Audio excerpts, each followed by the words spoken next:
ಮಾಡಿದ್ದು ಆ್ಯಕ್ಚುಲಿ. ಒಂಥರ ಪ್ರತಿಯೊಂದು ಸೀನ್ ಕೂಡ ನಂಗೆ ಥ್ರಿಲ್ಲಿಂಗ್ ಆಗಿತ್ತು. ನನ್ನ ಫಸ್ಟ್ ಸಿನಿಮಾ ಆಗಿರೋದ್ರಿಂದ ಆ್ಯಂಡ್ ಓವರ್ ಆಲ್ ಎಲ್ಲರೂ ಇಷ್ಟಪಟ್ಟಿದ್ದಾರೆ, ತುಂಬ ಎಂಜಾಯ್ ಮಾಡ್ತಾ ಇದ್ರು ಸಿನಿಮಾ ನೋಡುವಾಗ. ಅದೊಂದು ಖುಷಿ ಇದೆ, ಯಾಕಂದರೆ ಫಸ್ಟ್ ಸಿನಿಮಾ ಎಲ್ಲ ಈ ಥರ ಇಷ್ಟಪಡ್ತಾ ಇದ್ದಾರೆ ಅಂದಾಗ ಖುಷಿ ಇದೆ. ಆ್ಯಂಡ್ ಹೇಳಬೇಕು ಅಂದರೆ ಎಲ್ಲರೂ ತುಂಬ ಅದ್ಭುತವಾಗಿ ಮಾಡಿದ್ದಾರೆ, ತುಂಬ ಚೆನ್ನಾಗಿ ಬಂದಿದೆ ಪ್ರತಿಯೊಂದು ಸೀನ್ ಕೂಡ. ಒಂಥರ ನನಗೆ ಗೂಸ್ ಬಂಪ್ಸ್ ಬರ್ತಾ ಇತ್ತು, ಪ್ರತಿಯೊಂದು ಸಾಂಗ್ ಕೂಡ ಅದ್ಭುತವಾಗಿದೆ. So over all amazing movie. ಅವ್ರ ಆ್ಯಕ್ಟಿಂಗ್ ತುಂಬ ಚೆನ್ನಾಗಿ ಮಾಡಿದ್ದಾರೆ, ತುಂಬ ಎಫರ್ಟ್ಸ್ ಹಾಕಿದ್ದಾರೆ, ತುಂಬ ಕಷ್ಟಪಟ್ಟು ಹೀರೋ ಆಗಬೇಕು ಅಂತ ಬಂದಿದ್ದು ಆ್ಯಕ್ಚುಲಿ. ತುಂಬ ಎಫರ್ಟ್ಸ್ ಹಾಕಿ ಮಾಡಿದ್ದಾರೆ, ಪ್ರಮೋಷನಿಂದ ಎಲ್ಲನೂ ಕಷ್ಟಪಟ್ಟಿದ್ದಾರೆ ಪಾಪ. ಅವ್ರಿಗೆ ಒಳ್ಳೇದಾಗಲಿ ಅಂತ ಕೇಳ್ಕೊಳ್ತೀನಿ ಅಷ್ಟೇ. ಇಲ್ಲ ಆ್ಯಕ್ಚುಲಿ ನಮ್ಗೆ ಪರ್ಸ್ನಲ್ ವಿಷಯ ಎಲ್ಲ ನಾನು ಯಾವತ್ತೂ ಯಾರ್ದು ತಲೆ ಹಾಕಲ್ಲ. ನಮ್ಮದೇ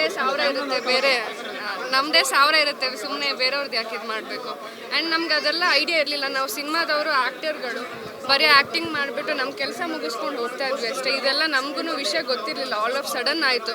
ಯಾಕಂದರೆ ಅವ್ರಿಗೂ ಗೊತ್ತಿರಲಿಲ್ಲ ಅಂದ್ಕೊಳ್ತೀನಿ. ಪ್ರಮೋಷನ್ಸ್ಗೆಲ್ಲ ಪಾಪ ತುಂಬ ಓಡಾಡಿದ್ದಾರೆ. ಈ ಥರ ಆಗಬಾರ್ದಿತ್ತು, ಯಾಕಂದರೆ ಫಸ್ಟ್ ಸಿನಿಮಾ ಫಸ್ಟ್ ಡೇನೇ ಅವರು ನಮ್ಮ ಜೊತೆ ಇಲ್ಲಿ ಇಲ್ಲ. ತುಂಬ ಬೇಜಾರಿದೆ, ಏನೇ ಆದರೂ ನ್ಯಾಯ ಸಿಗಲಿ ಅಷ್ಟೇ.